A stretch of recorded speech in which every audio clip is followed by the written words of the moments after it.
this will be available. Perfect. I should have gone to the prep meeting. So for folks, I don't want to make any assumptions for understanding of the role of Cal EPA. So I just want to kind of give us some grounding on why our agency is deciding to take why this program, how it fits within the rest of our agency, right? We are in essence a public health agency in many regards, and these grants programs just fall right within the mission of our agency. And we want to make sure that for folks that are new to our work, that you have a little background and understanding of who we are and what we do. So within Cal EPA, we oversee 6 boards, departments, and office. This includes the Air Resources Board, the Department of Pesticide Regulation, the Department of Resources Recycling and Recovery, otherwise known as Cal Recycle, the Department of Toxics and Substances Control, also with its new Board of Environmental Safety, the Office of Environmental Health Hazard Assessment, that mainly one of the biggest things that they're known for is the Cal EnviroScreen tool, which is one of those groundbreaking tools around the country to capturing multiple sources of pollution, and it's integral to a lot of the work that we do. Y que es integral. Muchas. Hold on, there was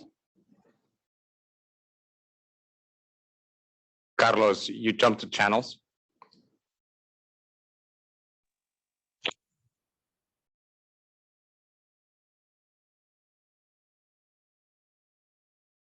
Okay, so I'm going to continue. And lastly, of course, we have the State Water Resources Control Board, which amongst other things protects the state's water quality, water rights, and particularly when we're talking about environmental injustices, is just making sure that our drinking water is safe for us to drink here in the state. Where we are today, this EJ Action Grants Program builds on Cal EPA's EJ Small Grants Program. As many of you may be familiar who are on the call, Cal EPA has a long history of providing EJ Small Grants to communities across the state. This program, when it was launched, it was one of those that provided opportunities for new organizations, small organizations, to really start looking at issues within their particular communities. This new EJ Action Grants Program builds on that legacy. One of the biggest changes is the money amount that we're really contemplating with, right? Projects being up to $300,000 or $500,000 per applicant per fiscal year. So it's just an exciting time. One of the other elements of this program is really geared at addressing 4 key elements, and these 4 key areas of concern are really to help improve our agencies and California's efforts on emergency preparedness. Really looking at addressing issues around public health, improving environmental and climate decision making. And I know folks may ask why I am reading what's on the slide. I just don't want to assume for those that are on the phone that could see the slide. So I just want to clarify that for you all. On the third item is improving environmental and climate decision making. So how can our agency or other agencies addressing environmental justice work make improvements on this? And then of course, strengthening enforcement. To date, the legislature has committed $25 million to Cal EPA. We have dispersed about $5 million of those to via other programs within our agency. We want to make sure that as we're launching this program, that we have consistency in our approaches and that we connect with you all in these new draft guidelines. While the legislature itself is of having us focus on those four key areas: our agency and its commitment to advancing environmental justice, and the administration, whose main focus via the governor's executive order N1622 has taken the discretion to add taking the discretion that within those categories, they serve to advance environmental justice per each of those criteria, right? So if you're working on a project that's focused on improving public health, it's really how is it doing it through an environmental justice lens and advancing environmental justice within a community per project. I will now turn it over to my colleague, Chloe, who will talk about eligibility as part of this program. And again, thank you all for being here. Yes, thank you so much for being here. Just really quickly, the EJ Action Grants Program it will be accepting applications from federally recognized tribes, 501c3 nonprofit organizations, and organizations receiving fiscal sponsorship from 501c3 organizations.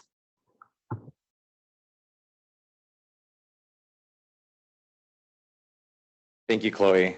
One of the biggest things about this project, we've heard loud and clear that from community-based organizations, from our partners across the state, that applying and reapplying to grants could be exhausting, sometimes paying for a consultant to be able to develop an application, going through technical assistance processes, and quite frankly, sometimes not even having the capacity to apply for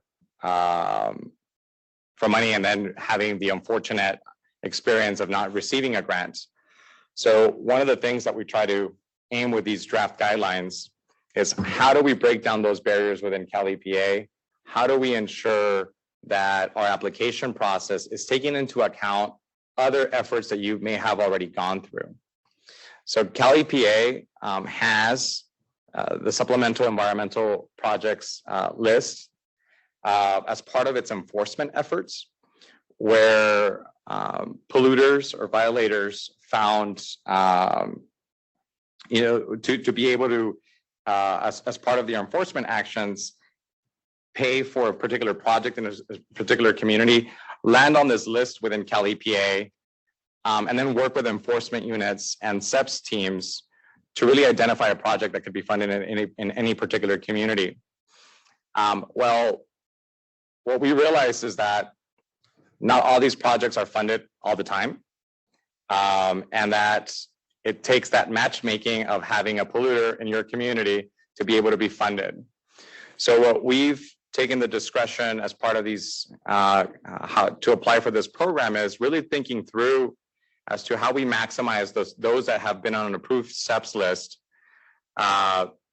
if their particular program or project meet the requirements of the rest of the program, we would consider their CEPS project as a project under this program itself.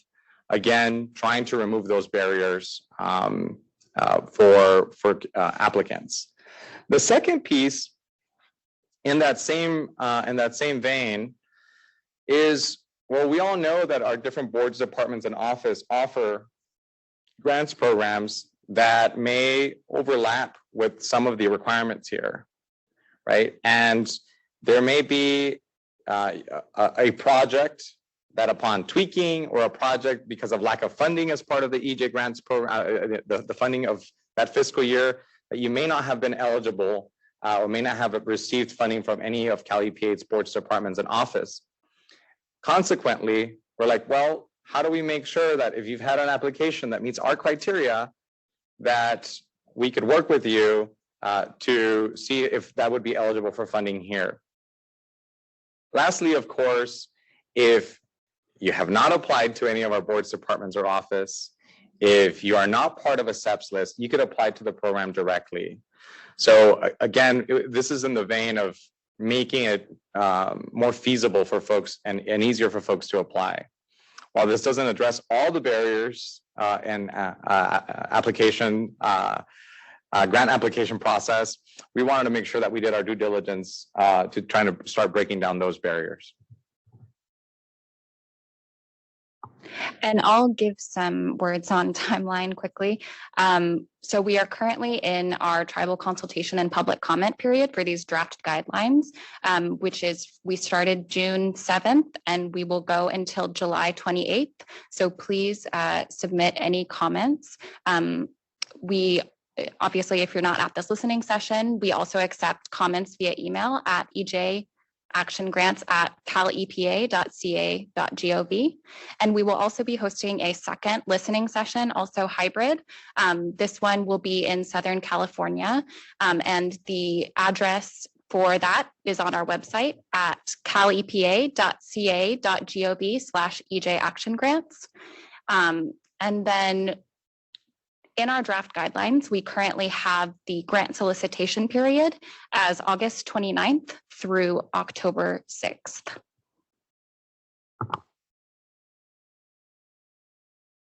So as Chloe mentioned, that second listening session is July 12th in Los Angeles. So we're really excited to be able to connect with our Southern California partners to listen to how our grant guidelines process could be, and what grant guidelines could be improved to make it that much more feasible for Californians. So now, before we go into the Zoom piece and to the listening session portion of this, I just want to say thank you for taking the time. We understand that, this is outside of work hours.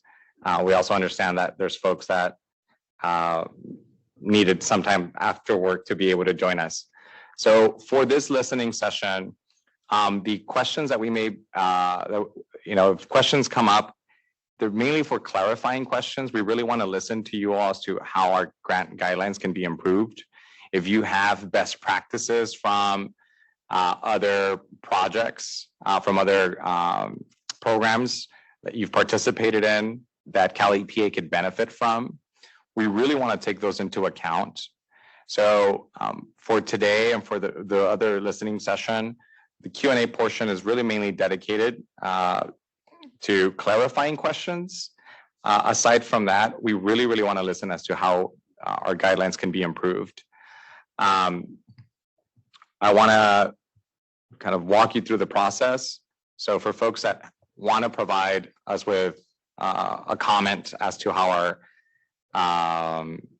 guidelines can be improved, we kindly request that you raise your hand under the reaction section. So you'll be able to, a hand will appear next to your name, and us on the back end will be able to see, we will call names in the order they're received, so we'll be able to sort that out, and it kind of does that for us automatically. If you are on the phone, please press *9 to raise your hand. We will say your name and ask you to unmute. When that takes place, we will press *6 to mute or unmute. For folks in the room, if you want to provide comment, you could raise your hand. More than happy to do so, and we could kind of go from there. So for this, to be equitable across the folks that are joining us online, the verbal comments will have 3 minutes allocated for folks, mainly just for folks, to be equitable across all the commenters. We'll be taking notes for folks that provide verbal comments. Again, as we mentioned earlier, we'll also take written comments at ejactiongrants@calepa.ca.gov. You're more than welcome to, provide us with handwritten comments. And for folks that are monolingual Spanish speakers and wish to provide us comments in Spanish, you're more than welcome to do that. Any other languages are also accepted. I just want to make sure that we have, those best practices that we could incorporate into our program where feasible, of course. With that, we'll start our listening session. We'll start with folks in the room. If folks in the room want to provide a comment, or if you want to wait to hear from others, we're happy to do that as well. So with that being said, I will look at our participants And if folks have their hand raised, I would gladly start to unmute.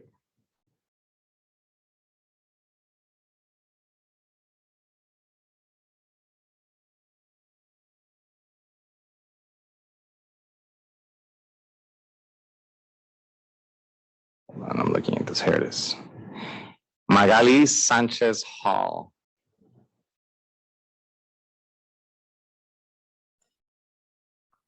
Can you hear us, Magali?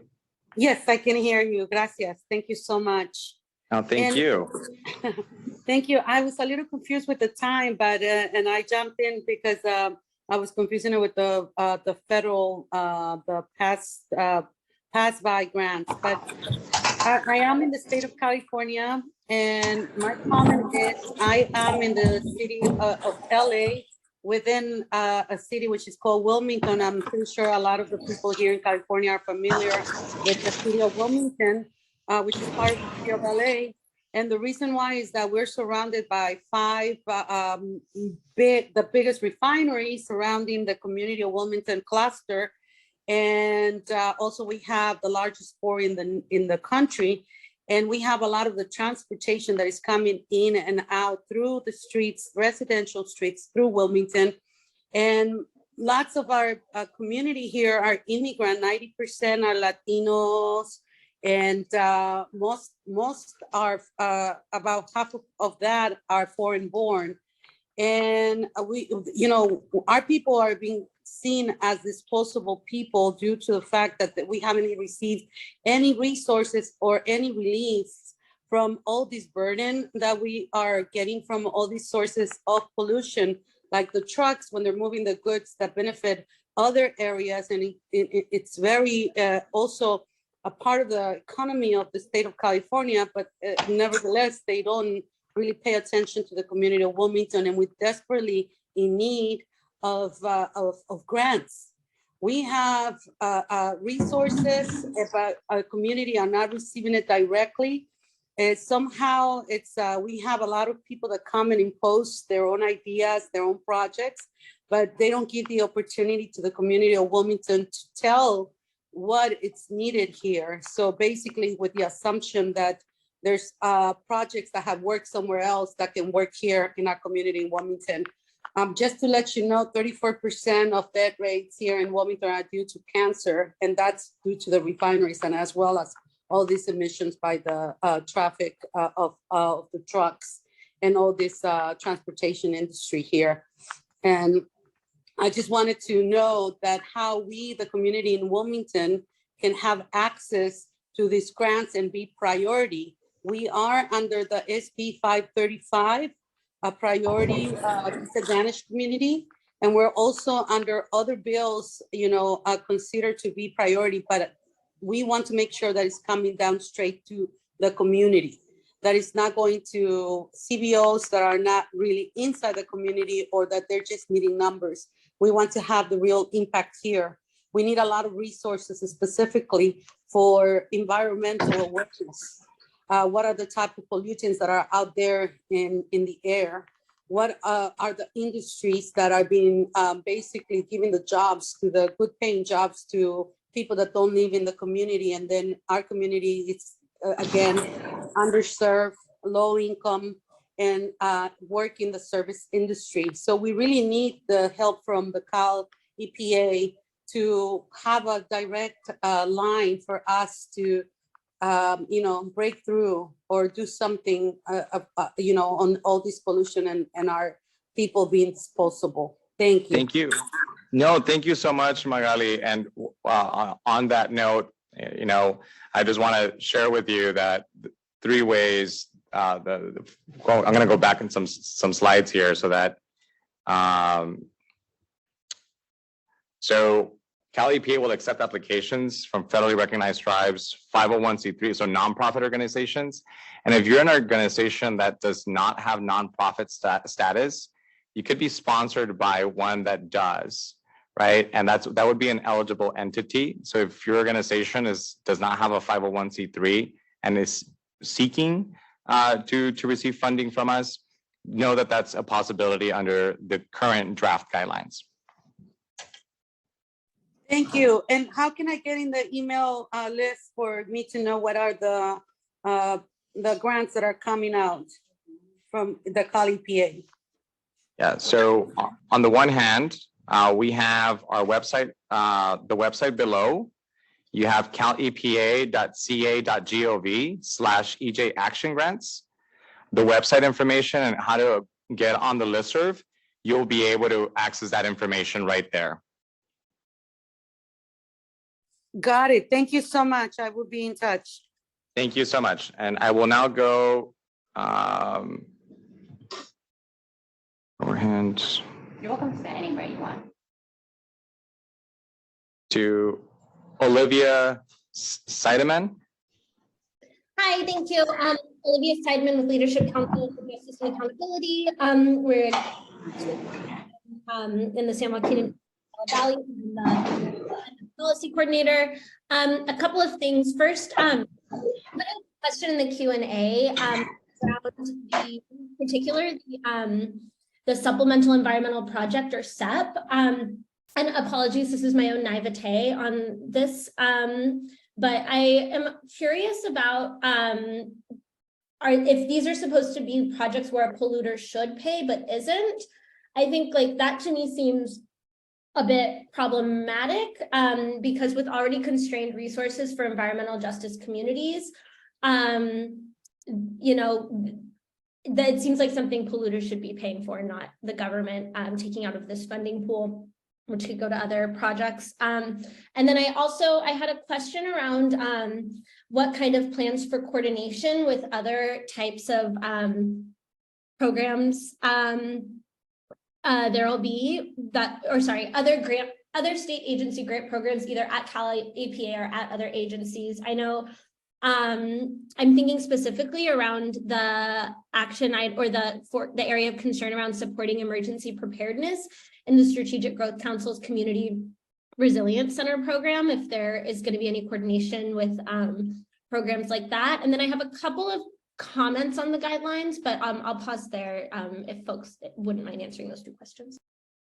Yeah, so on the one hand, for the SEPs list, so it was a balancing act. So thank you for Olivia for that comment. We were looking internally as to one of those pieces that we're looking at the SEPs list is if you have a project that you've identified in your community and you've seen that a polluter, you know, there hasn't been an enforcement action in your community, yet you still have a project that you could work on. You know, we just wanted to provide an opportunity for you to have another avenue for funding, not necessarily to say that polluters should not pay under the SEPs program. It was just, you know, that matchmaking as to a project being specifically in your community. So if you were waiting for over a year, 2 years, we wanted to make sure that we provide that an outlet and for communities, not for polluters, just to clarify there. As to the other piece, can you remind me of the other piece? I just want to make sure that I answer your two questions. Yeah, sorry, I know that was a lot. I threw at you at once. But just around like what plan for coordination with other existing state programs that have similar goals as the 4 area concerns. I guess, yeah, has there been any conversation with other state agencies? I know within Cali PA that, you know, is quite a lot. But I was, again, thinking specifically around supporting emergency preparedness. One of our big priorities has been around community resilience centers in the SGC program. And I know Cali PA sits on SGC, but it's, you know, or sorry, yeah, but it's like a kind of a different agency. So wondering if there's been, you know, conversations with other public agencies that don't fall under Cali PA that, you know, you know, might have similar overlapping, like programs or concerns. Yeah, no, of course, this is so helpful. So thank you. The thought on coordination is a strong one.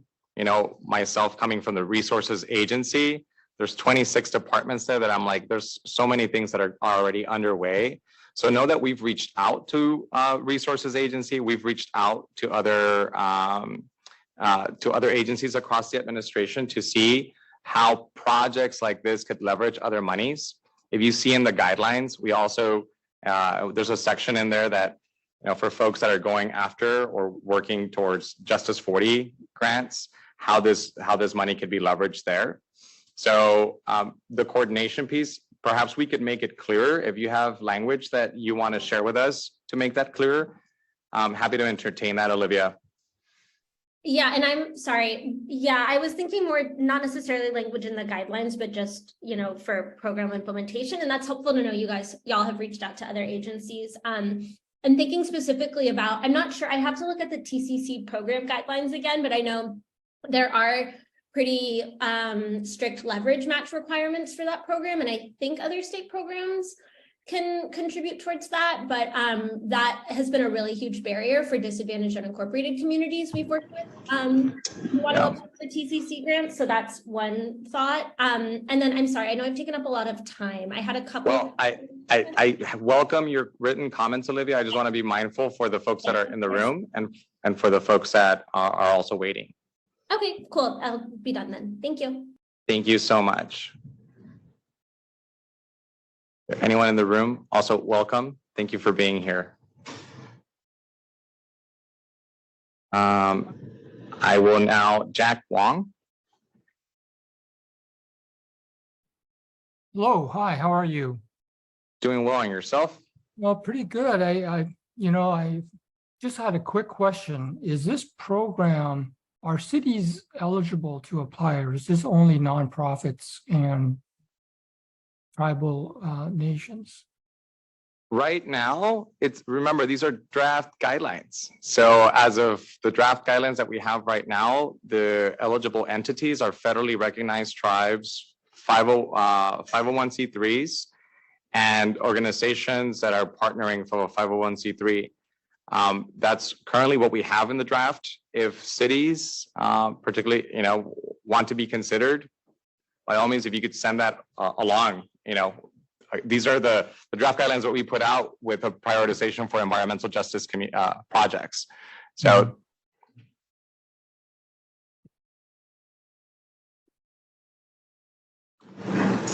Any other questions, Jack? No, that's it. Thank you. Yep, of course. Is there anyone in person that would want to provide a comment, or should we continue online? We could continue and then y'all can think about it. Perfect. Thank you. Moses Huerta. Hello, can you hear me okay? Yes. Yeah, good afternoon. Thank you. Yeah, good afternoon. My name is Moses Huerta, not to be confused with Moises, but kudos to my namesake there.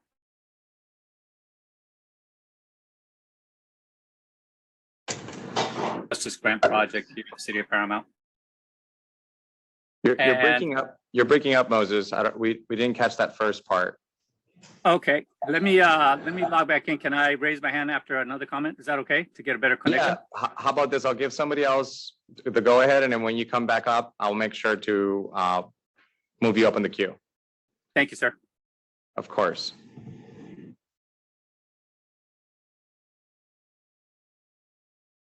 We now have Cynthia.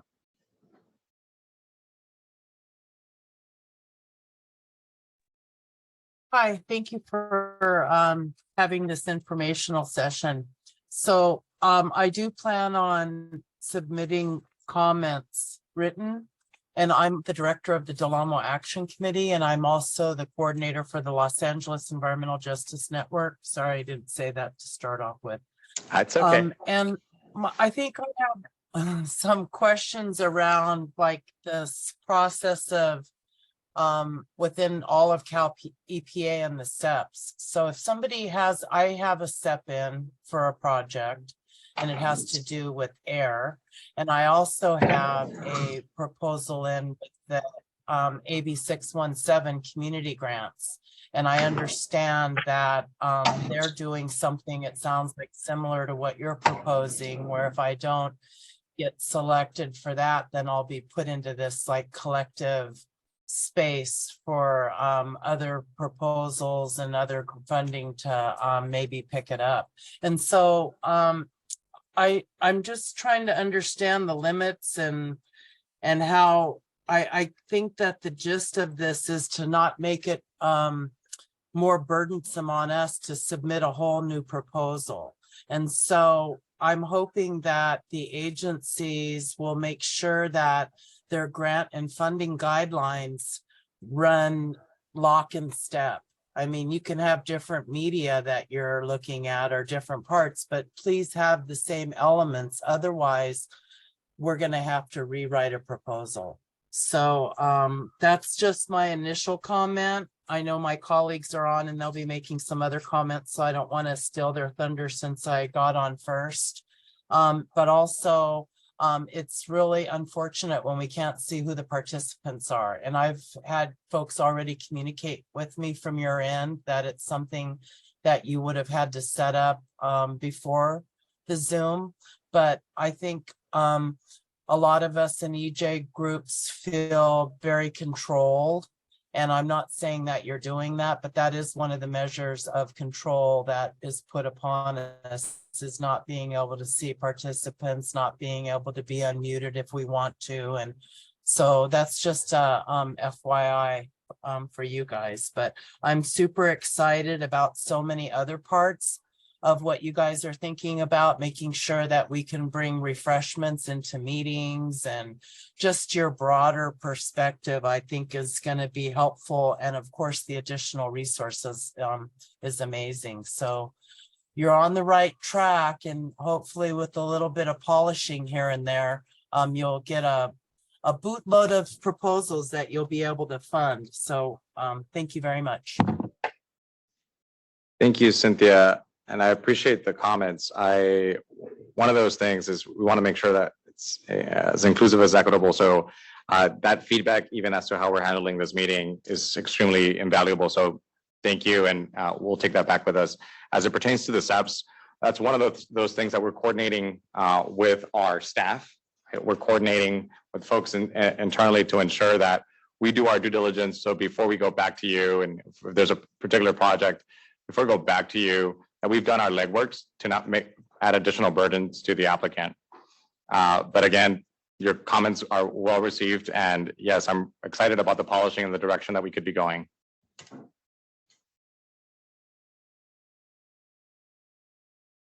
I will now go to Carmina Paz. Hi, can you hear me? Yes. Hi, my name is Carmina with the Collaborative Project CDC. We're based in Southeast San Diego.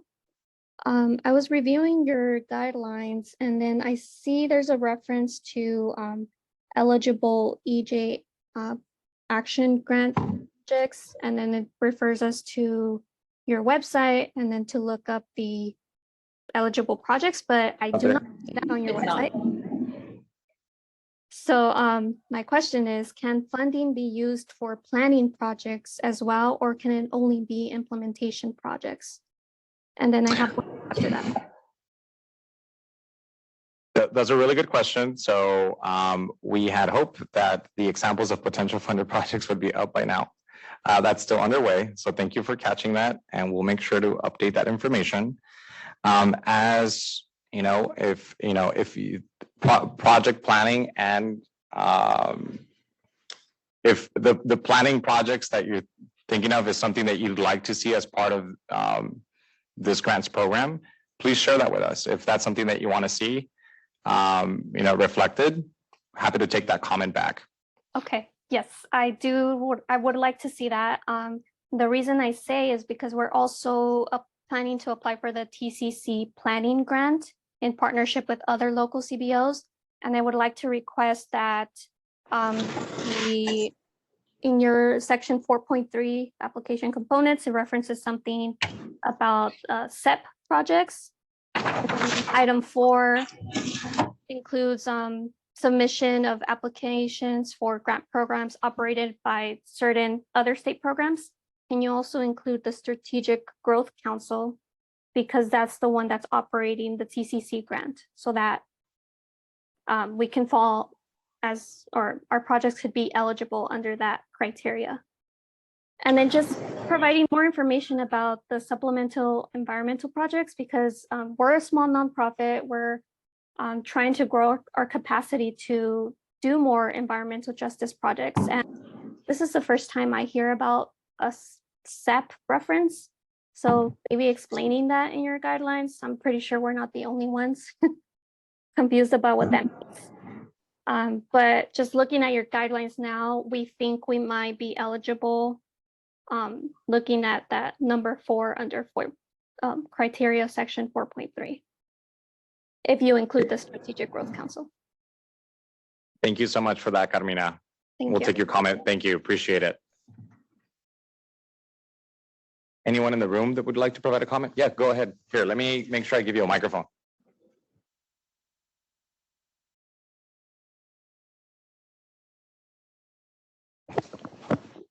I also didn't want to make this into a movie theater for you to be all dark in the back.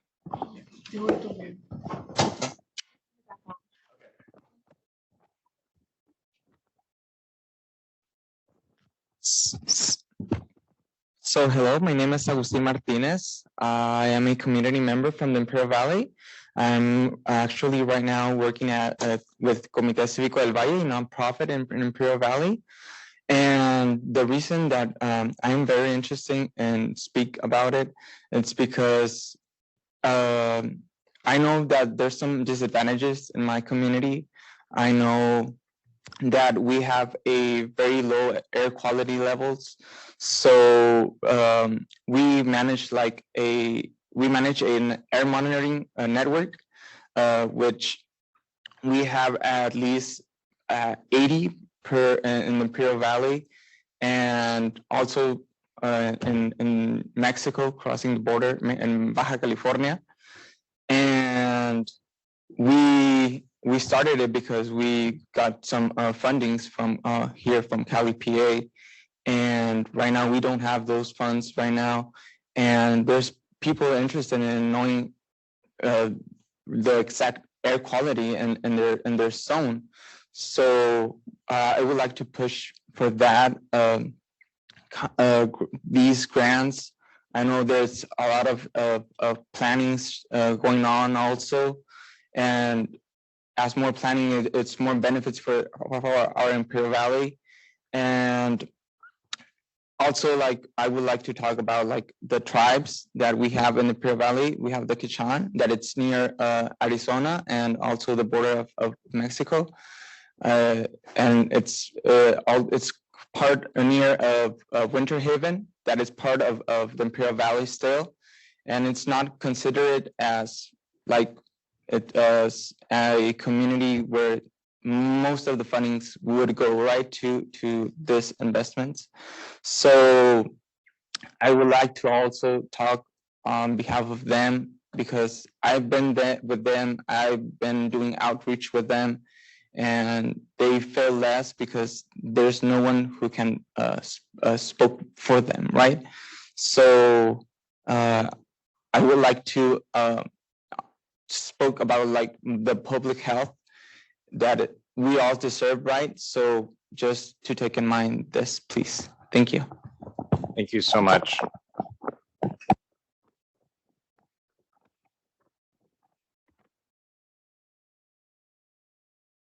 Before I continue, and Moses, you're up next in my queue. I didn't forget about you. For those on the phone, I just want to go back a little bit to kind of, if any of you joined after we gave instructions, right? I want to kind of revisit that. So if you want to provide a public comment, please raise your hand. That will enable us to see that it will put you on a queue with us. For those that are on the phone and would like to provide comment, please press *9 and to raise your hand. We will then say your name and ask you to unmute. And then to unmute, you would then press *6. So I just wanted to give that friendly reminder for folks that may have joined after the fact. And if you did join after the fact and get introductions, My name is Moises Moreno Rivera, and I serve as Cali PA's Deputy Secretary for Environmental Justice, Tribal Affairs, and Border Relations. And I'm here with my colleague, Chloe. She, her pronouns are good for me. I also work in EJ Border Tribal. Awesome. And Chloe has been instrumental in getting us ready for today. So I just thank you, Chloe. Now back to the queue. I will, Moses, if you want to chat and provide your public comment, you're more than welcome to do so. Thank you. I appreciate the opportunity to queue back up and upload my comment. My name is Moses Huerta. I'm currently a resident here in the city of Paramount, and currently just completing a environmental justice EPA grant. We've been studying here hexavalent chromium, specifically in my community. We have roughly about 140 metal forging companies within a 5 square mile radius of where I'm speaking you from. So it's been a heavily industrial, a lot of cumulative impacts here. So I'm speaking with that to build on to the comments and the granting and what I've experienced so far is building into the language, I guess, to give you perspective in the data we've collected and sharing that information as community EJ, as a lot of my fellow EJ members that are speaking here. Our ultimate goal is to, go after the polluters to help them or help minimize or prevent further exposure. In the language that I see is enforcement in there, but what I see, if I may say, is lacking an understanding of a more consistent or using that information for enforcement.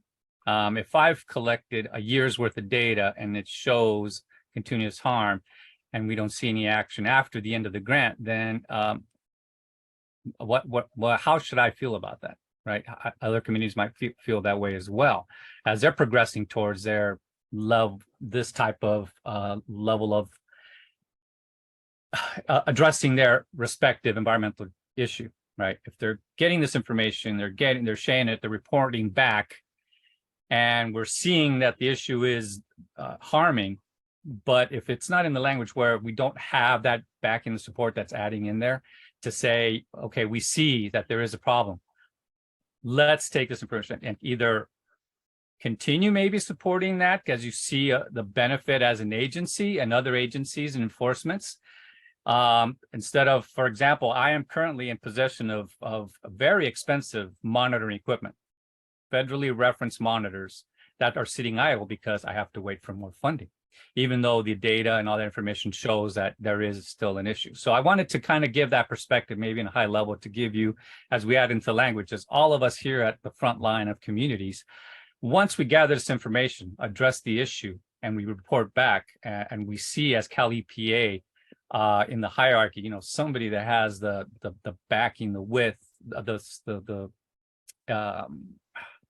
the authority to say, we see this community that's environmentally impacted and needs justice, right? And the definition, let's start addressing and pinpointing that and seeing that in language that helps that concern. And I wanted to share that because I'm actually at that point right now. We're out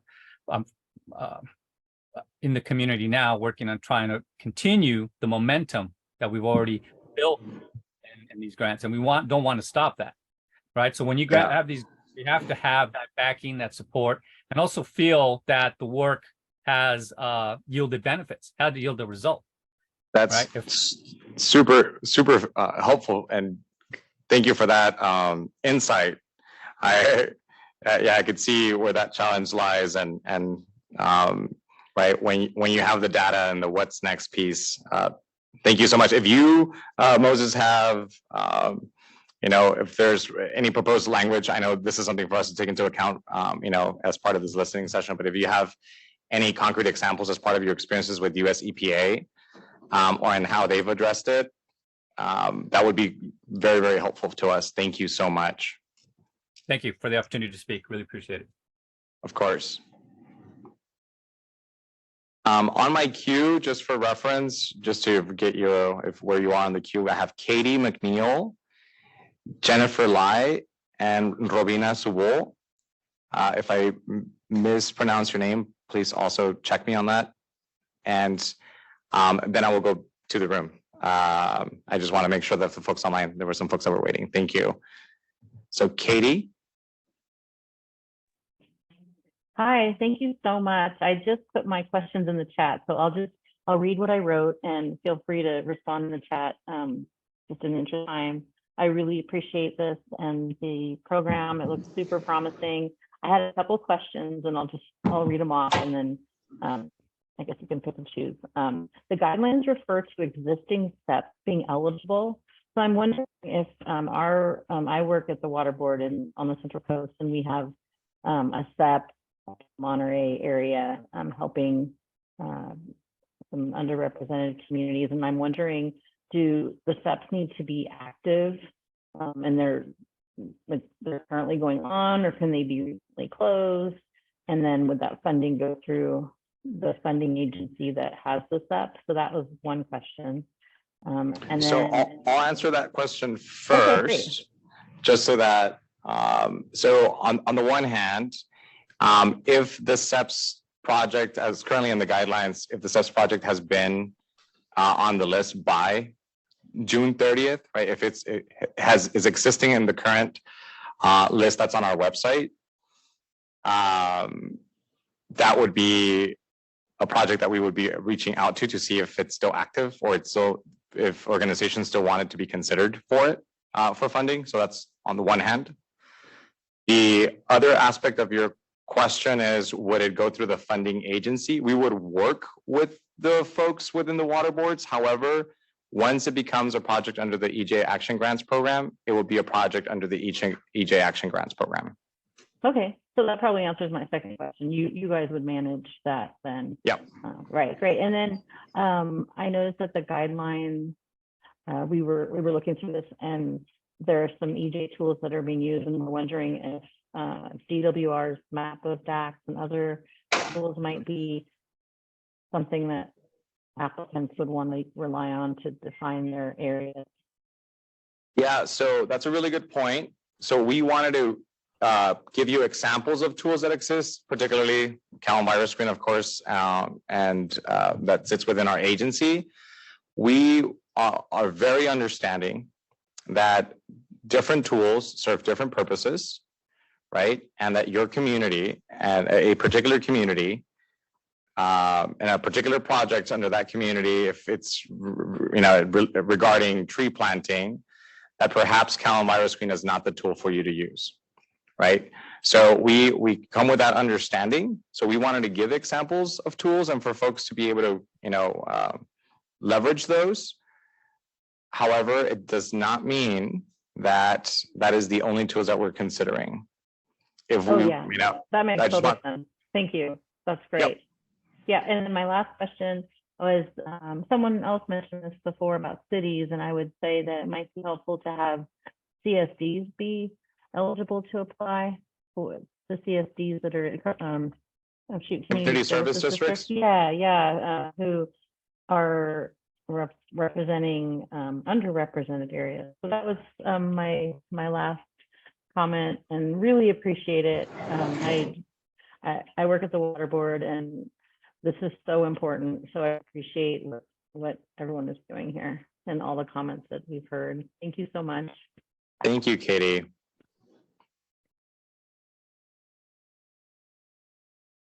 I will now go to Jennifer Lai. Hello. Hi, can you hear me? Yes, we can hear you. Hi, Jennifer Lee. I'm with the San Francisco Public Utilities Commission Environmental Justice Program. We work with a lot of community partners and are passing along this grant opportunity to some of them to just help make sure they're aware. So this looks like a great opportunity, just the expanded grant amount and expanded eligibility. So thank you for that and for this listening session. One question I have is, so we're thinking of just some of our community partners and wondering if you have pointers, and I'm looking through the draft guidelines now and didn't see it, might have missed it, but any pointers on community partners who might be non-federally recognized tribes or resident groups that don't have 501c3 status? Would they generally just seek out a 501c3 sponsor? And if so, what criteria should they keep in mind in terms of demonstrating membership or other capacity requirements. Can you speak a little bit to that? Thank you. Yeah, so thank you so much, Jennifer, for that. So right now, the current eligibility is federally recognized tribes, 501c3 nonprofit organizations, and organizations receiving fiscal sponsorship, right? So if there's an entity that would like funding from Cal EPA, that's part of how we currently have it as part of the draft guidelines. Right, organizations that are not 501c3s could request that fiscal sponsorship to obtain that funding as currently within the guidelines. If you have other approaches that you've seen in other grant guidelines that would be beneficial to this program, and if you have language to share with us, please send it to us.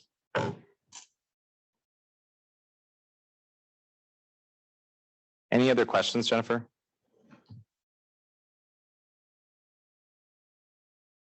No, I think that helps. Yeah, so generally they would seek a 501c3 sponsor to apply under.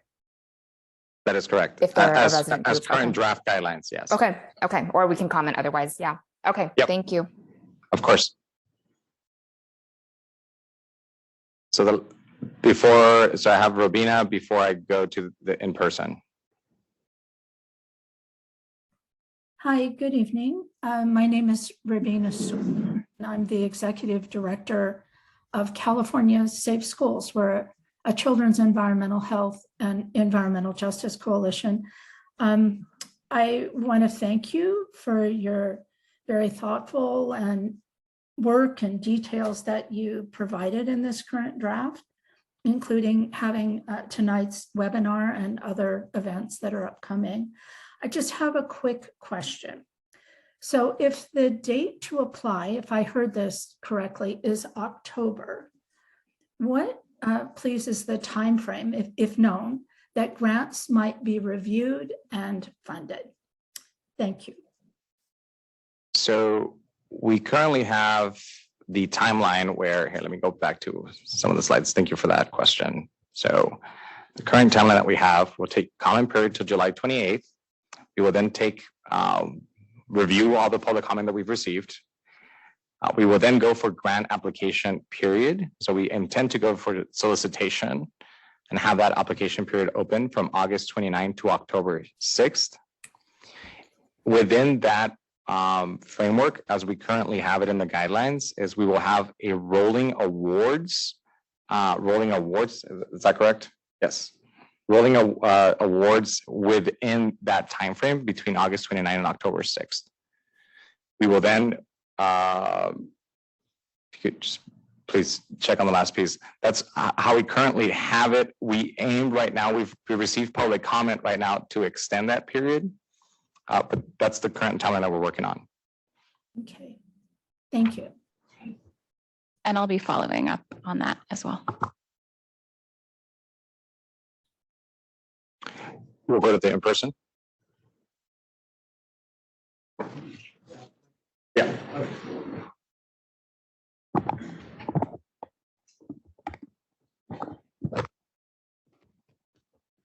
Hello. Okay. Hello, my name is Cherry Partida Rodriguez. I am an internee, I would say, of Comité Cívico del Valle from the YEHI program. I come all the way from Imperial Valley County, and I came here to discuss a couple matters, of course, with pertainers to environmental justice. And I had one question. When it comes to, like, given the significant quality challenges, like air quality challenges in the Imperial Valley, what are some specific measures or projects that this program has supported to address air pollution and improve respiratory health in certain, like, underprivileged communities as our own? So the exciting part is this is a brand new program, and that these are draft guidelines. So if there's particular projects that you want us to consider, this is one of those where we welcome your feedback, one, to improve the guidelines, to ensure that how we're considering projects provide benefit to your community, to provide the benefits that you're seeking. One of the requirements as part from the legislature is that we aim to that these monies go to advance public health, right? And the discretion that our agency took is how are we doing that in a way that advances environmental justice, and that it does it in a way that advances not only environmental justice, but really the outcomes of folks on the ground in your particular community. So that's the pieces. So as part of this funding project, we have not funded any particular projects under the EJ Action Grants Program. We're building on the EJ Small Action Grants Program. So these are two separate programs. So as of right now, this under how this grant program stands, we have not funded any projects. Okay, and a quick follow-up question. I was wondering if there are any restrictions or guidelines to the type of technologies or approaches that can be implemented through the grants, like for example, renewable energy solutions or sustainable transportation incentives and of the such? I know we allow for technologies in here. I need to go back specifically to those. If there's language that you've seen from other programs or considerations that you want us to take as part of these EJ Action Grants program guidelines, we welcome those. Okay. Yeah, of course. Other questions or other comments from your? Not currently. Oh, of course. Thank you so much. Also, Rubina, just wanted to note that section 4.5 of our guidelines gives application cycle timelines. Thank you, Chloe. I will now go to Marta Armas Kelly. Good afternoon, Martha Armas Kelly, Catholic Charities Environmental Justice Program in Stanislaus County, but I am a resident of Merced, California, and this past winter, we were affected by the flood in a small unincorporated area of Planada, as well as some parts of the rural areas in Merced and Merced County, including the west side. And my concern is that a lot of the smaller communities are living in disparities and do not have any representation. I work in environmental justice, and in my county, we have very few resources for environmental justice. I do serve on the board for Planada and Action, and the runoff, because they are right on the corridor where there's a train, the trains go through the little town, and because of the floods, the runoff that occurred in the homes, because it's directly lying in the path of the flood when it came through, the levee broke. And everything is dried up, but people are like resuming life. But as an environmentalist, I know that they're living in a poison-ridden environment, and it's only a matter of time before these poisons present themselves in either, disease or infirmities and things like the like. Not to mention the mold and all the other components that they're facing. And I don't see anyone taking action.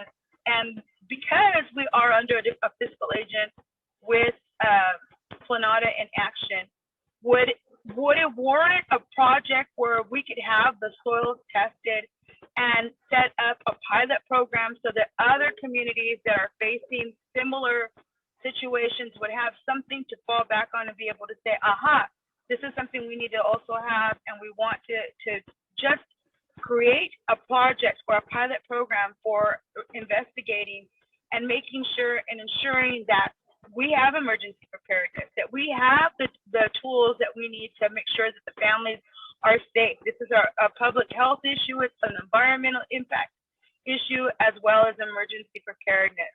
And not to mention the fact that it prepares the people to be aware of the systems that are really infringing on their health and their outcomes. And I think that I would be willing to do this, but I need to know if that's something that you would be interested in doing. So, well, first and foremost, thank you for taking the time, and thank you for the work in those communities. I thank you. It means a lot. To your questions in relations to the types of projects, what you're talking about is emergency preparedness, public health concerns, and really looking at the decision-making points as to what next steps to be made. Projects, what you're bringing up is consistent with what the draft guidelines and what the legislature has asked us to consider. So at this time, we're not reviewing projects. However, what you're describing is something that is consistent with what we're looking at. I mean, because these folks are not, I mean, I work in environmental justice in a whole other county. I live here, and I was there, ground zero when the floods came. Pajaro Dunes in Watsonville, another area that was affected by the floods. And like I said, it dries up and people think we go back to resuming life, but I know that the soil is contaminated because it's right next to the railroad track. It's also, anytime you have any kind of water runoff, you're bound to have spores and other things that get opened up. The earth upheaves and everything is exposed. And as it is, we're already living in an area of impact. So I'm thinking, what are we doing to make sure that we don't have to wait until people end up with 3 eyes, the fishes end up with 3 eyeballs, but we need to be able to do something proactively. And it's good on your behalf because of the fact that, we hate to be reactive. I'd rather be proactive and show that there are proactive programs that are looking to sustain communities before the actual detriment happens. Of course, Martha, thank you. And that's, again, what you're bringing up is what we're trying to prioritize as part of the disbursement of our funds. So again, it's consistent with what we're trying to accomplish here. So, if there's any way that our grant guidelines could be made much more simpler and to support the efforts that you all have, because unfortunately, it's not unique across California. So I just want to make sure that what we have is suiting the needs of your community and those that have spoken here. We've heard from folks in LA, Imperial Valley, you yourself in the Central Coast. This is something that we want to make sure that we make it as easy, as feasible as possible. So thank you. I will now go to, is there anyone in the room before I go to Robina again and Cynthia? I do have a following question. Yeah. I was curious on what steps are taken to ensure that there is transparency, like true and accountability when it comes to the allocation of grants. Like, what is there some type of check or balance from another organization within the organization itself? Are community members allowed to kind of question things, or and I was just wondering how that process would go about. Yes, that's a really good question. So on the one hand, we want to make sure that we have regional diversity across the state, right? That those things are a matter of fact, that there's issues across California and that we don't want to prioritize or have all of the money go just to one area, right? So that's on the one hand. We also are taking into account the environmental justice component, right? How is it really advancing not only the what's in statute, but really how our administration's commitment, our agency's commitment to advancing environmental justice. This program is a cross BDO program. So we are working very diligently with the environmental justice liaisons across the boards, departments, and office of Cal EPA. We're working in coordination with them to ensure that the program that we're developing and in the grant review process takes the EJ staff within Cal EPA into account. The process for the scoring and rubric criteria, we want to take a comprehensive, holistic approach into how we do that, and that we also have the opportunity internally to sit down and really see, have a broader understanding how we have our current rubric. It will allow us to have a little bit more narrative in how we, to really see a full community's perspective as to having an external body. If that's something that you're proposing that we include in the draft guidelines, that's we welcome that language and we welcome that comment. Yeah, I would really think there would be some benefit from external review, but not only from like a single body, but multiple, like various bodies from Northern California, Southern California. So as you said, there is diversity within the region, and it's not solely based in, for example, like the Los Angeles area, San Diego area, and stuff like that are heavily populated. So I think it would be beneficial of sorts if maybe that can be taken into consideration, some type of multi-party external review. Great, thank you for that comment. And our application review process is in section 4.2 of our guidelines. Thank you. I will now go back to Robina.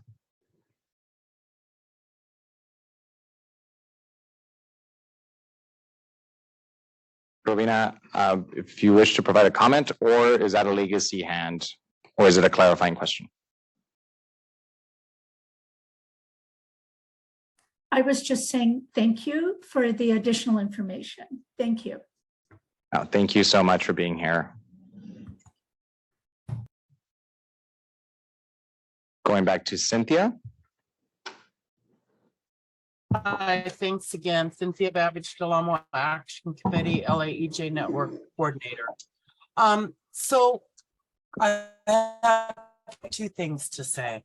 One is something that really does need to be changed is that this reimbursement program you have going on here. So you're trying to reach groups that don't have the resources always to foot the bill and then get reimbursed. And this is something that many of us have been bringing up for years and years and years. And so what I tell the EJ liaisons and other people that I've talked to around Cal EPA, its boards and offices and departments, feedback is that either you trust the group that you have a relationship with and you're ready to support them, or you don't. And I would assume that you're looking into people's 501c3, making sure they have a physical sponsor, you know, all of those kind of things. And if all those things check out, then the agency should make it happen. And there's a couple ways. I mean, it's not unheard of for like a foundation like the California Wellness, if you have a 2-year $150,000 grant a year, they'll send you $300,000.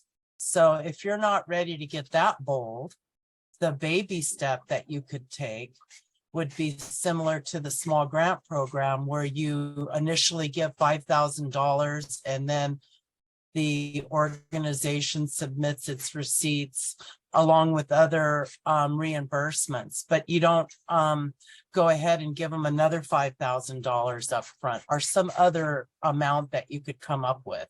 And so you would have a rolling upfront money and not be putting the burden on the EJ group. So I think that is like really key to getting to some of these smaller groups, because it's not going to happen for us if you don't help us that way. The other thing that I noticed was that you're prioritizing in this proposal to give projects that are trying to build capacity for the Federal Justice 40 initiative. And so while I think it's good to be interconnected, I would say from my perspective, I turned down those grants because I didn't want a relationship with the federal government. And so be mindful that we are not just grabbing money, we are looking to see who our partners are, and we can be very selective on that. So I think, you know, those are the couple things that have come to mind. And again, we're very excited to be able to share with you. And as I said before, there's good changes that have been made. And like I said, a couple more tweaks. And I think, you know, this is really going to be beneficial. And I'm sorry, one last thing. You mentioned that this is a brand new grant program, but then you also mentioned the small grant program. And so it's my understanding that the small EJ grant program is not happening anymore, and this is replacing it. Or are you saying that there's now 2 grants? So that's a great question. I'm glad you brought it up, but I do want to address, actually not a but, and I do want to address your first comment on advanced pay. That is, so just so you're cognizant, when we received the money from the legislature, it didn't come with authority on advancing pay. And that's something that our legal team and myself are diligently looking as to what mechanisms we could do in that framework. I like the ideas that you've brought up.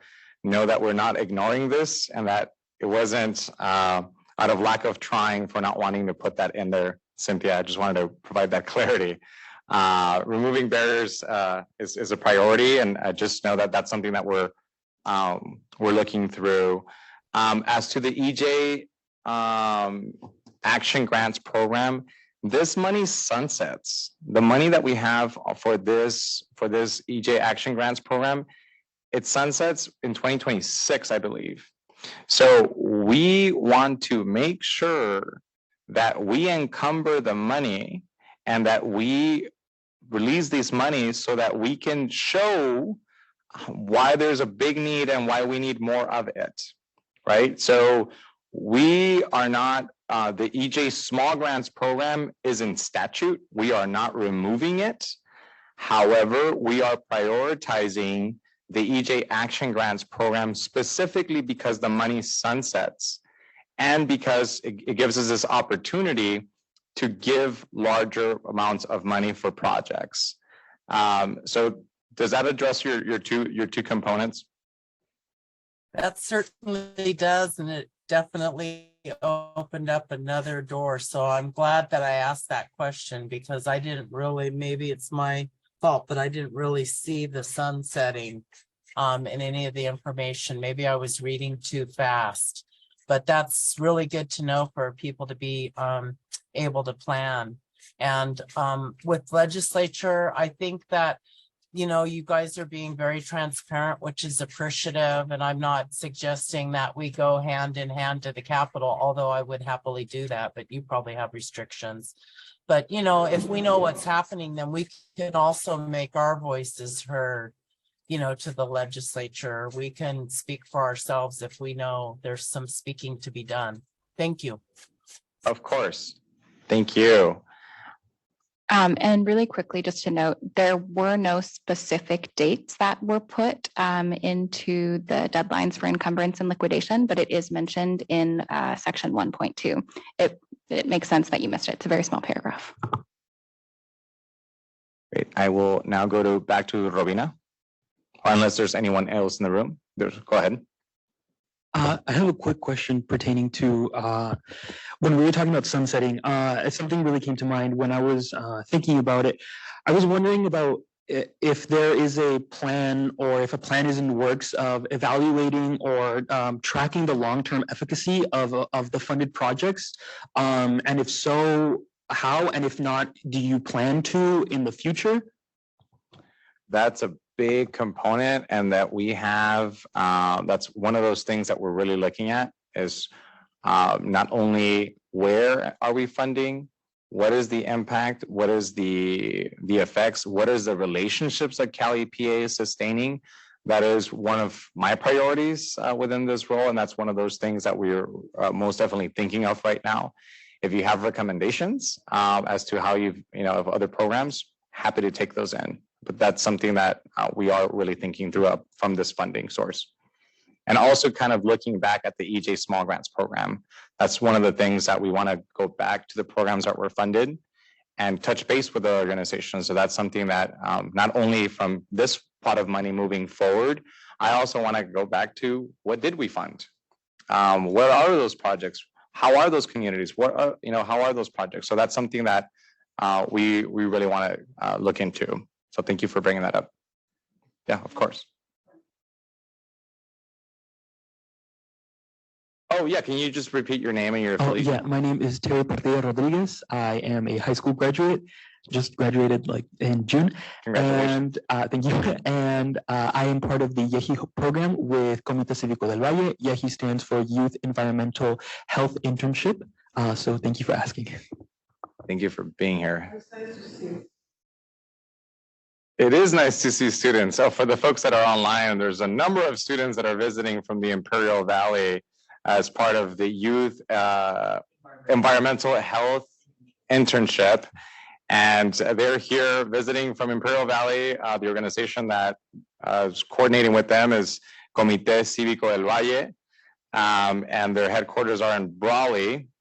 So we're just really, really excited to see a lot of those faces here today. So welcome and thank you for being here. Your voices and questions and perspectives are really, really needed and important. So thank you.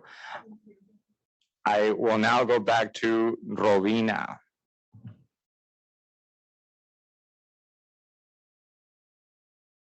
Go ahead, Robina. Or is that a legacy hand?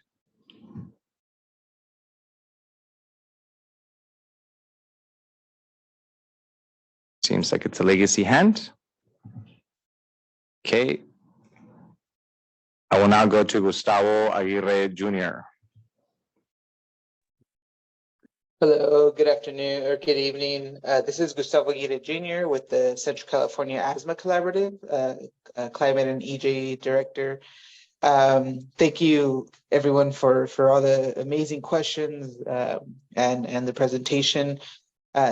One thing that's still slightly unclear to me is our organization has some set proposals that are in limbo or kind of just in the waiting list.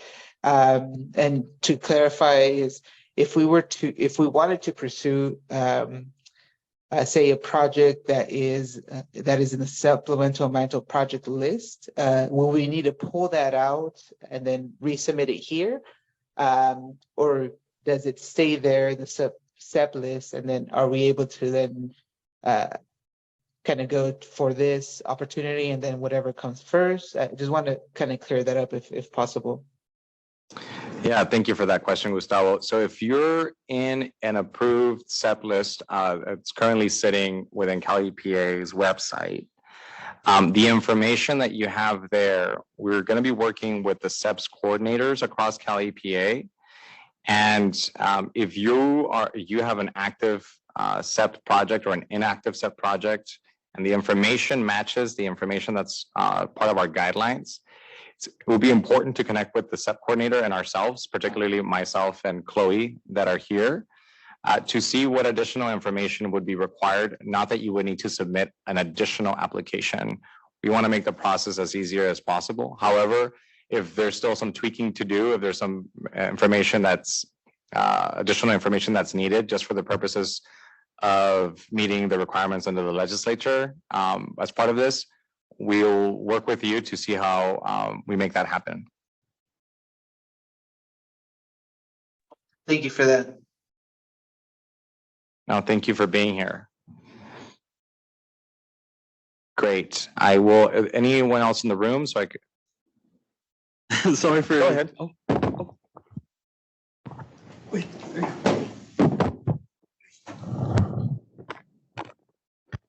Hello. My name is Fernanda Cruz Ponce, and I'm also an intern at YEHI, as long as Terry.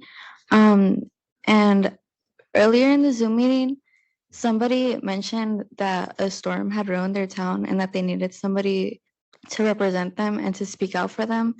And it also made me think about how, like, in the Imperial Valley, people also need people to represent and speak out for them, because in the Imperial Valley, the air quality is really, really poor. And with the YEHI internship with Ivan, they're able to set up many monitors around the Imperial Valley where people can look up online and see the air quality level and see if they can go outside or not. But since the air quality is usually very poor, there's many people who have respiratory diseases such as asthma. And as you were mentioning funding for projects, I just wanted to ask, how can we ensure that the funding from projects goes equally to different areas of California, since many areas in California do suffer a lot from tragic accidents, such as from storms or from air pollution? Yeah, that's a that's one of the things that our EJ liaisons have made it very clear, that the regional diversity, that we do not forget unincorporated communities, that we don't forget about rural communities. And then quite frankly, one of the things that we started as part of our outreach efforts for this, we started trying to get into the different listservs of agencies that we otherwise wouldn't traditionally email this to. We want to make sure that the folks that are getting this information are not just EJ organizations or environmental organizations. We try to amplify who we're reaching specifically for folks that may perhaps have never received funding from Cal EPA, that they may have projects that overlap, or they may have needs that overlap. So however we can improve our outreach and engagement effort on that front, we want to make sure that we do that. But ultimately, we want to make sure that the money goes to the communities in need, and that the communities in need that meet the criteria of the project. But we could be doing a better job as to how we make sure that the communities in need are actually hearing about these opportunities and learning about these opportunities. Thank you. Let me go to one person online and I'll go back to you. Go ahead, Robina. Or is it still a legacy hand? No, I wanted to thank Cynthia Babich for her comments regarding the reimbursement aspect of these grants. I'm so sorry if it seems that my hand is raised. Thank you. No, it's okay. Thank you.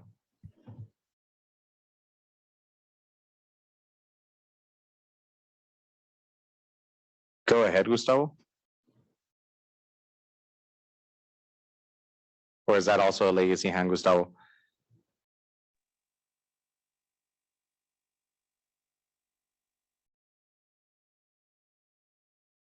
Legacy hand. Okay, got it. I will now, so in the queue that I have online, there's Chelsea and Priscilla. I know you've been waiting. I'll go to you two, and then I'll go into the folks in the room. So Chelsea.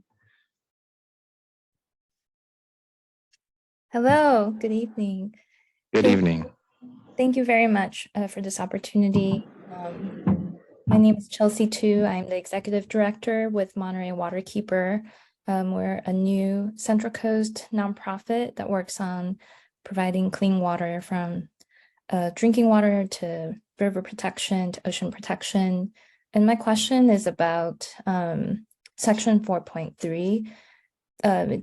It seems like there's kind of 4 types of applications that could be submitted under this program. If you are planning to designate a portion of the available funding to each of these 4 types of applications. So they would include the SEP list projects, new projects, or projects that have been submitted for other funding programs. Thanks. Yeah, thank you for that question. So going back to the discretion that we're taking as an agency is making sure that geography is one of those things that we consider. So we want to make sure that, one, the projects are meeting the criteria. We have not given thought as to which of these elements would be considered first or prioritized. We want to make sure that we're equitable across all 4. It is not to say that if you're on a SEPs list, you'll get priority funding, or if you're on already a Cal, EPA, BDO, Board Department or Office grant, you'll get priority. What we aim to do as part of this, Chelsea, is to give folks options. If they had already submitted an application under a Cal EPA, Board Department or Office, and they didn't receive funding because there was lack of funding, or the threshold, or whatever it may be, we wanted to give applicants an opportunity to have a diversity of choices so that they wouldn't duplicate efforts as part of this. Not necessarily that we would be ranking 1 through 4 as to we got some from 1, more from 1, or 1 from 4. Rather, giving you as the applicant the option so that you don't duplicate efforts. Okay, that's very helpful. Thank you. Yeah, of course. Also, great meeting you in person a couple of weeks ago. Great. I will now go to Priscilla.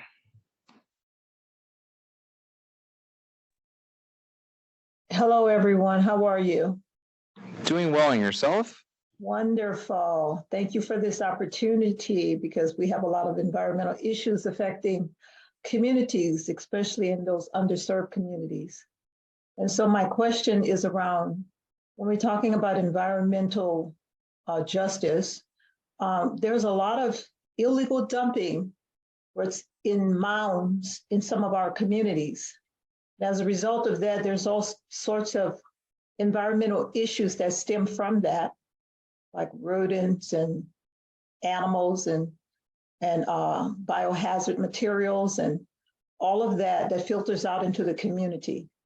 So would this grant apply to that specific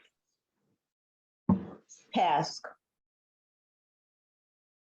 So the grants, what I'm asking is, so if you would see the mounds of garbage that's piled in these communities and the effects or the impact that it's having in the community as it relates to people being able to just live in the community, walk through the community without seeing all of these like hazard materials.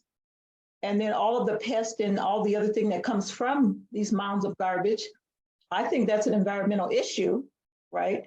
Because that is affecting the level of where the children can go out and play safely, where it's just a whole bunch of biohazard materials out there that should not be out there in the first place. And then the city of Oakland is where I'm located, doesn't have the resources or the manpower to actually effect that problem, whereas they can clean it up. So my question to you is, in taking all that into consideration, I would love to send you all the photos that we compiled based on that. Would this grant apply to that type of environmental issue? So the things that we're looking at, I mean, what you're sharing is consistent with what we're looking at on behalf of the legislature, right? So looking at public health protection. So you brought up that the health risks posed, particularly to children, right? And you're also looking at enforcement as it relates to this, right? What's actually being done as it pertains to the environmental hazardous waste that you're bringing up. So it falls in line with what the legislature has asked us to consider as part of this. So while I can't, unless I look at a particular project and whatnot, I do want to make sure that you're, projects that you're considering, right, or the application process that we currently have right now and the grant guidelines that we currently have, make it as feasible as possible for you to be, for you and your organization and the people you're working with, make it as feasible for you to apply. Thank you. Thank you, Priscilla.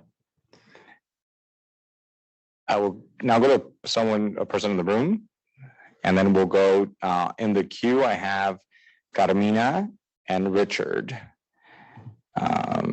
So I have Carmina Paz and Richard Parks in the queue online, and I will go to a person in the room. Okay. Hi, my name is Ashley Havens. I'm also an intern for CCV, and my question is whether organizations will be like disqualified or less like considered because of other grants that they've received in the past. So if you've received a grant in the past from Cal EPA, would you be disqualified? Or maybe like grants from another organization or like institution. So what we're really looking at is if you've applied, one of the biggest reasons why we're having these grant guidelines is to make it as easy as possible. And we're actually encouraging, if you've applied to a Cal EPA board department and office and you didn't get funding, right, we want to make sure that you use that application as part of this if it meets our criteria. So we're actually encouraging you to be able to leverage existing programs within the Cal EPA umbrella. Okay, thank you so much. Yeah, of course. Yeah. Can you, let me just go to one person online and then, yeah, if that's okay. Thank you. Carmina. And this is just to make sure that you have a microphone because the folks online wouldn't be able to listen to you. Go ahead, Carmina. Hi, so I did put a few comments in the Q&A. I hope you guys are able to review them. And just to make sure, I'm speaking about section 4.3 in both of them. I made a mistake on the first one. Just to touch on a few of the comments that other people provided, I did share that it would help to make it optional for a CBO that is applying to have an agency co-applicant, whether it's a city, a county, or a metropolitan planning agency or organization, just because smaller organizations might not have the grant management capacity, but they do need the funding to make their projects a reality. So just reducing that barrier by making it optional. And I say optional because, like someone mentioned, some CBOs might not have that trust with those planning agencies, but we just want to have the option of them being able to partner with an agency to implement their projects. Thank you for that, Carmina. Thank you. Now go to the person in the room.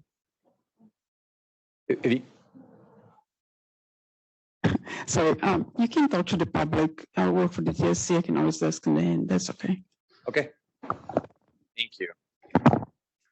On the queue, I have Richard Parks. Hi, thank you for the opportunity to give input into this process. I just wanted to raise a couple of concerns or maybe clarifications. One is that the guidelines, the prioritization of applicants who are ready to apply for Federal Justice 40 initiative funding, I'm just concerned that that's going to smaller organizations disadvantage. So I just encourage a rethinking of that. And then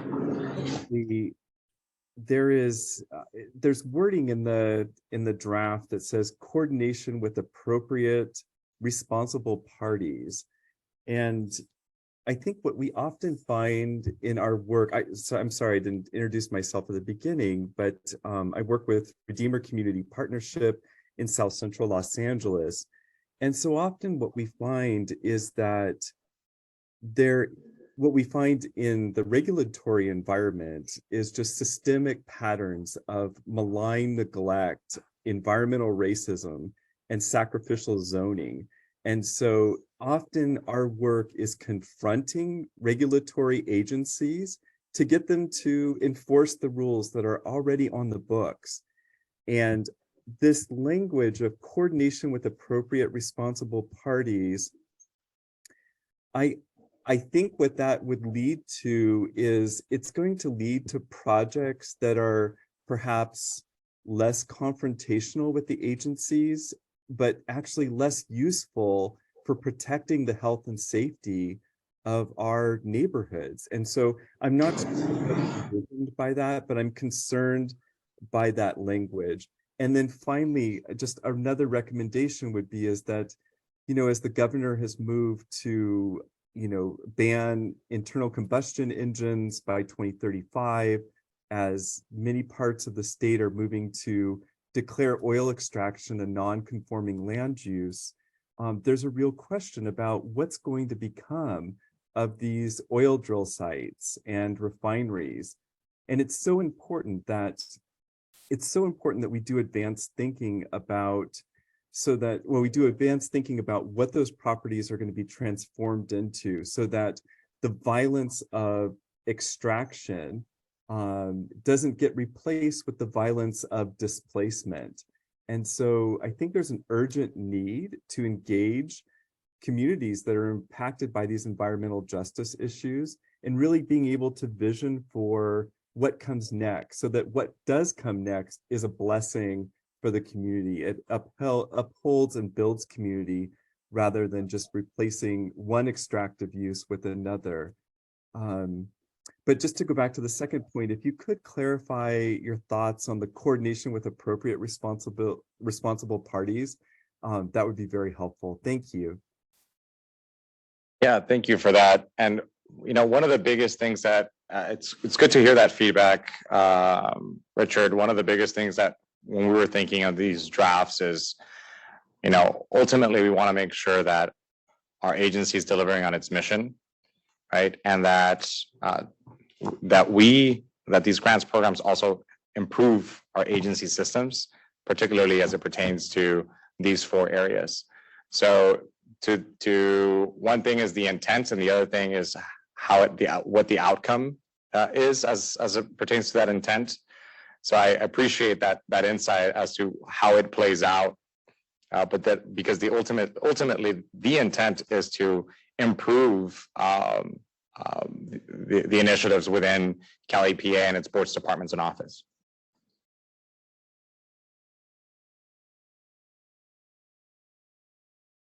Great. I want to check in with y'all. For folks that may have joined and did not catch the beginning of this, my name is Moises Moreno Rivera, and I serve as Cal EPA's Deputy Secretary for Environmental Justice, Tribal Affairs, and Border Relations, and I'm joined by my colleague, Chloe. Chloe is sitting right beside me, and she's on mute. I do want to say that we're currently in listening session mode.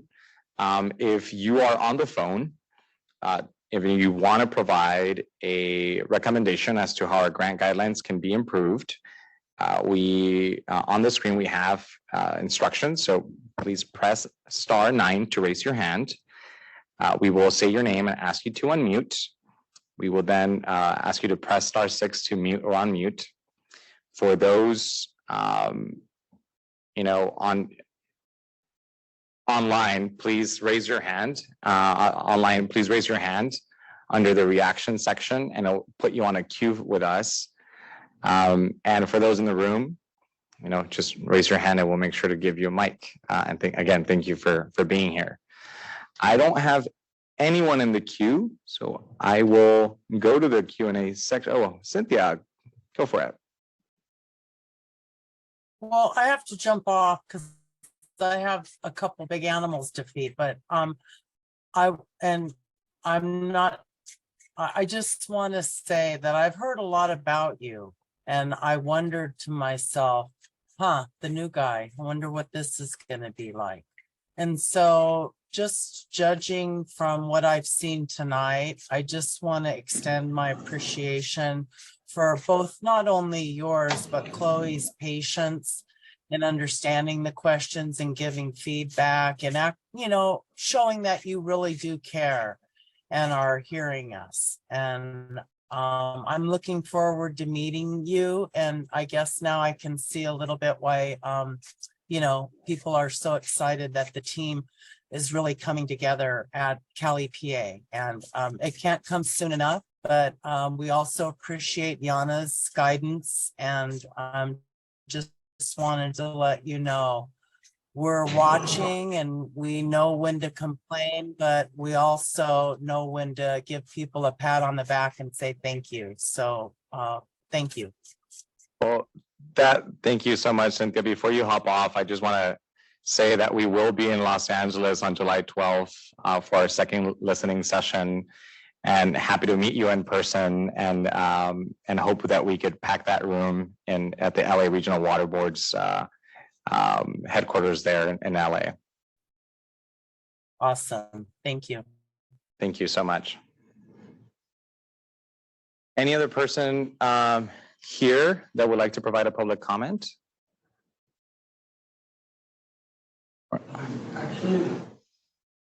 Please, let's get you a microphone just for the folks online to be able to listen to you. Yeah.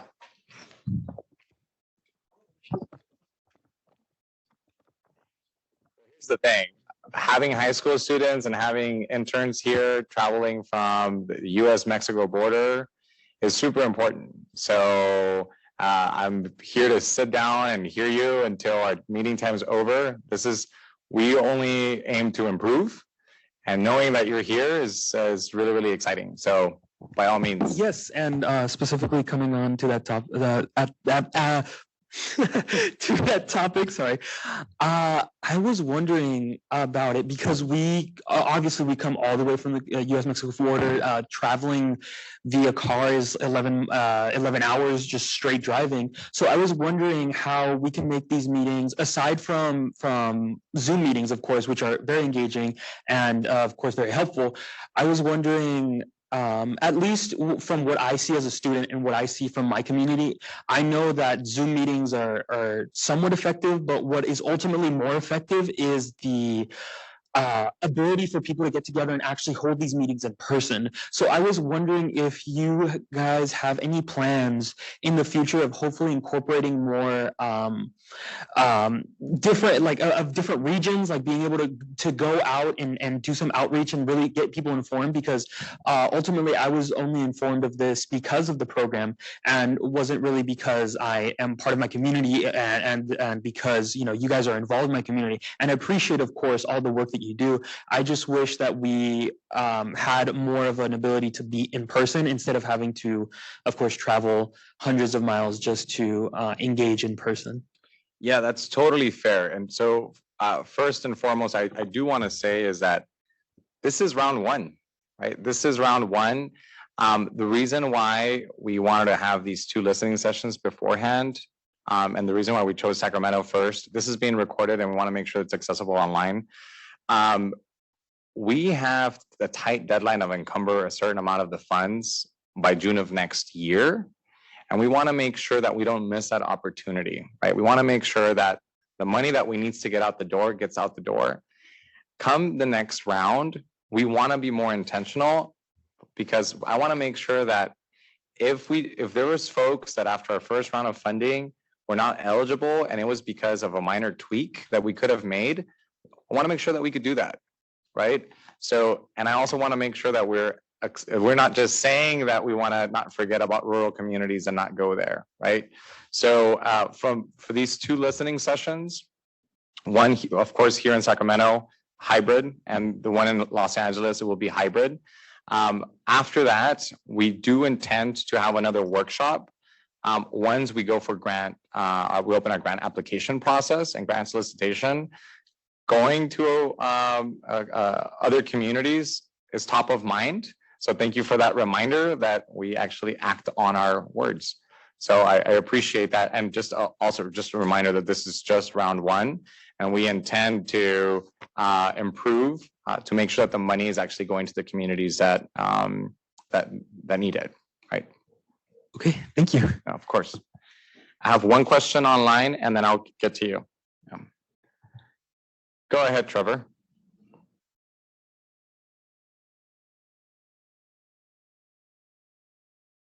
Sorry. I just wanted to say thank you very much for this listening session. You know, working with Cal EPA and going to communities throughout the state and working with the Cynthias and the Rabinas and you know, Imperial County and LA and Bay Area, it's just so refreshing to see this and to see all the positive comments that you're getting. And your also willingness to go out to those communities, because that's one of the things that I hear most is, you know, you're in Sacramento. Why don't you come down to Imperial or LA or you know, up to Siskiyou or whatever. And just that willingness. So I just want to say for a first step out of the gate, I think you guys are really hitting it out of the park. So that's all I just wanted to say was thank you very much, Moy. Appreciate that comment, Trevor. Thank you for being on. I will go to Mona. She's been waiting, so I'll go to Mona and then I'll go to you. Is that okay? Awesome. Mona Tucker. Hello, my name is Mona Tucker. I'm tribal chair for Yaktichu Tichu Yaktahini, Northern Chumash tribe of San Luis Obispo County and region. And I somehow managed to disconnect myself for a few minutes, so I hope this question hasn't already been asked. Your grants are available for federally recognized tribes or a 501c3 or someone who has fiscal association with a 501c3. And then I also noticed that your consultation information says tribes and public, but I want to make sure that the consultation is open to all tribes, not just federally recognized tribes. So could you help me understand that, or do you need to speak to have a consultation with our 501c3? Hi, Chairwoman, thank you for being here and thank you for taking the time this evening. It means a lot, and leading your nation and being here it means a lot. So thank you for being in community with us. To clarify, the consultation period is for all California Native American tribes. So that consultation period is open to July 28th, and happy to take consultations for all California Native American tribes. Thank you. Of course.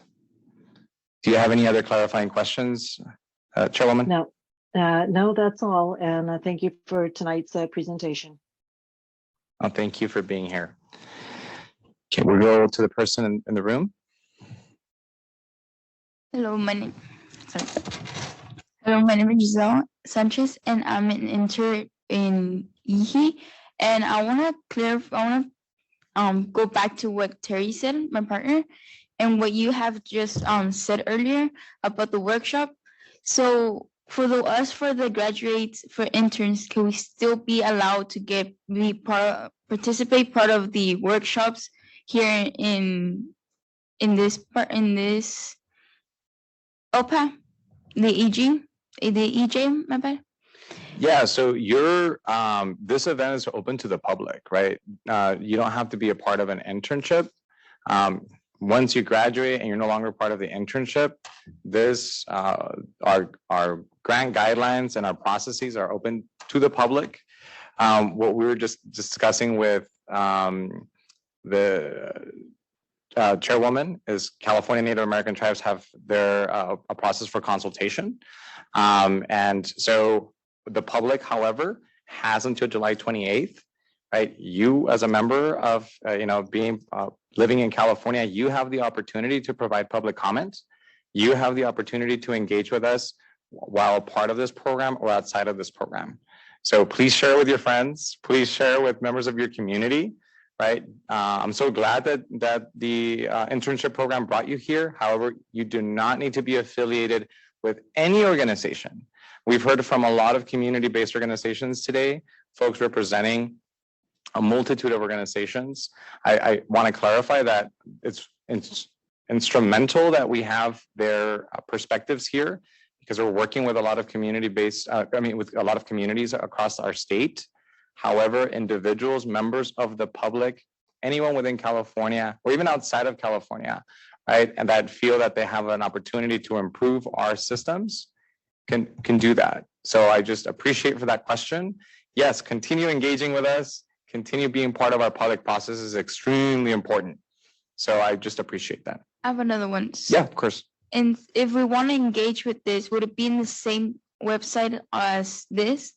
Yeah, so it's calepa.ca.gov/EJ Action Grants.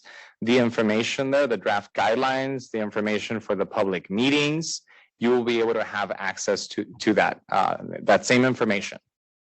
Okay. Yeah, of course. Yeah, let me put it online on the slide deck. Yeah, of course. Yeah, you see it at the bottom. So it's calepa.ca.gov/EJ Action Grants. Does that answer your question? Yes. Great. And again, thank you for being here. Trevor, is that a legacy hand? Yes, it is. Sorry, I didn't realize it was still up. My bad. Great, thank you. Chairwoman? Is that a legacy hand for you as well? It is. I apologize. All good. Just checking in. Thank you. I will now go to Priscilla. I'm sorry, I thought I put my hand down. Great. So it's also a legacy hand. Awesome. Also, just another reminder to say hello. Hi, Priscilla. Great. Other questions, comments? Yeah, of course. Let me get you a microphone. Okay. Great, because we're almost at time and I want to make sure that, yeah, please go ahead. Yeah. Sorry. My name is Diana Phelps. I work for the TSC External Communications and Environmental Justice Unit. It's a recently created unit in safer consumer products. And I'm really happy to see students because I'm all about outreach, kindergarten study. So I just want to let you know, if you don't know yet, if you go to the site, Environmental Justice for the Cali PA, there is a virus screen where you can actually see the map of, you can find out about your locations and see the chemicals or what the problem is. So actually you can look at the map, and you can look at the different issues. That's one source. I mean, there are several sources, but that site is a good start. So I commend you for being here. I'm very, very impressed. I'm gonna cry now. Thank you. No, thank you. Awesome, and we have 2 more questions in person.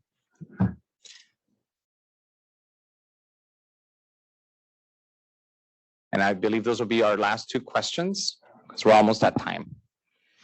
Thank you. Go ahead.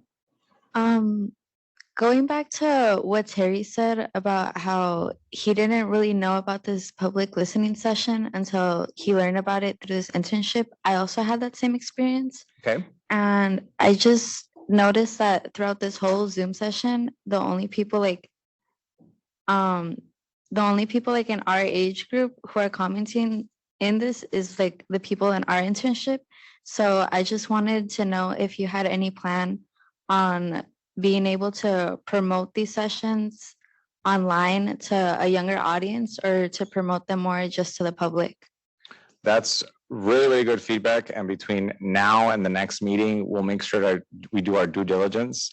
I know that we used our different social media platforms to try to amplify these. I was even asked to make videos. Me making videos, it's just, they don't add up. However, we're just trying to diversify the way that we message. But most certainly, we want to make sure that we reach a broader pool. And we've already received some feedback as to different organizations and different government bodies that we could be reaching out to amplify this message. So thank you for that. Yeah, I also noticed that as well. And while it's great having you here, yes, it would be great to have voices from across California. Thank you. Also, would you mind repeating your name? Fernanda Cruz Ponce. Fernanda? Yeah. Hi, quick closing comment. This is Ashley Havens with CCV. I understand this is not like a Socratic seminar, but I just wanted to add that earlier this year, the State Water Board was at IVC at Imperial Valley College down in Imperial Valley, giving a public workshop meeting to members of the community. And I'd like to note that that was partly due to legislation that had been made requiring the State Water Board to inform the community and also compile a 2023 annual report of what the Salton Sea Management Program had accomplished that year. And I think just I want to leave you with like the thought that that state agencies in most cases reach out to like underprivileged communities or underserved communities because legislation requires them to do so. And so I think that it's really important that we're taking steps to fight for legislation that actually allows this change to happen and for communities to be exposed to the knowledge that is required to allow them to fight against the environmental issues that impact them. Oh, thank you for that. And I go back to one of my law school classes where one of my professors said, well, if you can't get someone on morality, then there's always the law, right? And here we want to make sure that we're taking proactive steps. And I'm always willing to learn, and I'm always willing to improve our systems and bring others along in that process. It's not always easy and it's not always fun. But you know, if it makes California better, I'm willing to do that. So thank you for that comment. And yeah, with that, for folks online, I just want to say thank you for being here. Thank you for taking your time. I do want to leave us with a reminder that we do have a second listening session in July. This will be in Los Angeles. During this time, we are active for public comment. We are active for tribal consultation. And this is for all California Native American tribes, and the public comment period, of course. Please feel free to email us. The information is on our website, calipa.ca.gov/EJ Action Grants. Again, thank you for sticking around. And with that, buenas noches and greetings from Sacramento.